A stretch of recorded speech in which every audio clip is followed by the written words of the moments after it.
This video will demonstrate child immobilization by 3 providers using a child immobilization device.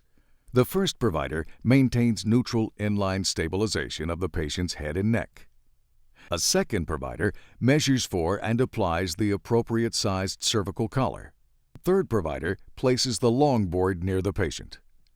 While the first provider kneels above the patient's head and maintains neutral inline stabilization of the patient's head and neck, the second provider kneels alongside of the patient between the patient's shoulders and hips and straightens the patient's arms and legs if needed.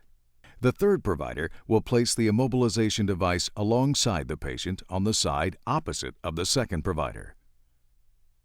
Once in place, the second provider reaches over the patient and places one hand under the patient's shoulder and the other hand under the patient's hip.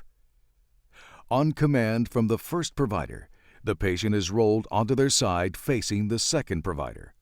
At no time should the patient's clothing be used to grip and move the patient. The third provider can now place the immobilization device against the patient's back, with the top of the board just above the patient's head, and holds it in place. On command from the first provider, the patient and immobilization device is lowered onto the ground.